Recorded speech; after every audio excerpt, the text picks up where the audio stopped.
Violence against women and girls take different forms globally, some in form of domestic violence and abuse, forced early and child marriage, sexual violence, female genital mutilation, financial control, emotional abuse, amongst others. These areas of negative consequences are why Spotlight Initiative, in collaboration with UN Women, organized a media breakfast meeting on the 16 days of activism aimed at ending violence against women and girls in Nigeria through Project Fund, Respond, Prevent and Collect. Tosin Akibu, the program specialist, Spotlight Initiative, UN Women, during her address, educate the participant the origin and significance of the activities lined up to combat this pandemic destroying lives of loved ones.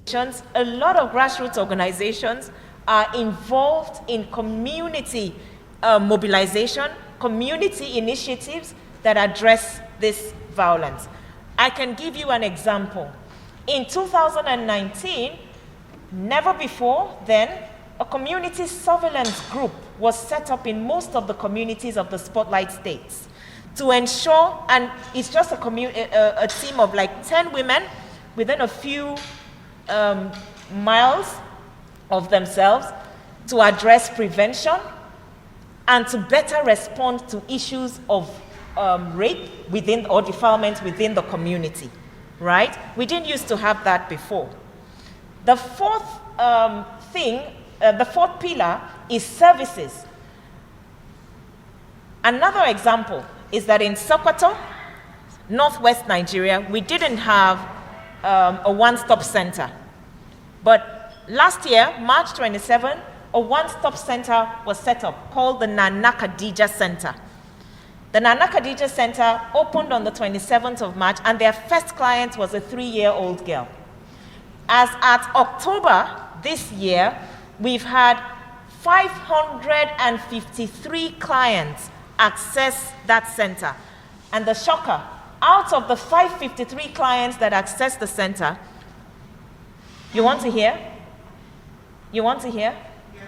463 or so are children between the age of 0 to 15.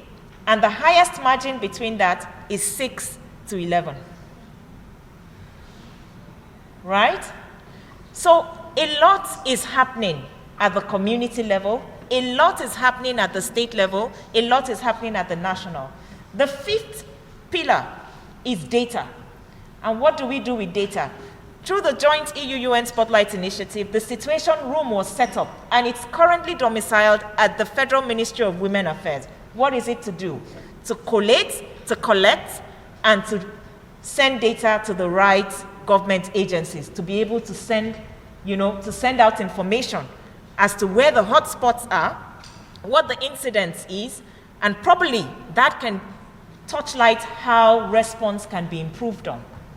Right now, we can give you a directory of the sexual assault referral centers that exist in all the states in Nigeria. Some, and most of them, are organization and philanthropy led. Very few are led by government. Of course, they are being supported by government, but it can be improved. 1 out of 3 women across the world experience violence, which accounts for 1 billion women and girls facing physical or sexual abuse. Also speaking was the National Communication Officer, UN Women Nigeria, Mr. Anthony Abu. During the vote of thanks, he took moments to respond to some questions raised by participants who were mainly journalists on appropriate amplification mechanism. Well, the 16 days of activism, as you may have heard my colleague talk about, is something that started several years back.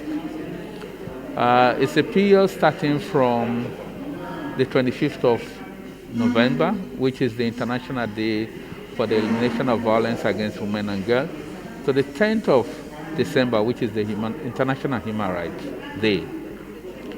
Within those 16 days, all human rights activists, all well-meaning people in society, we are expecting them to pass the message, to disseminate the information to every other person in every part of this country that gender-based violence is not good for the country, it's not good for the society.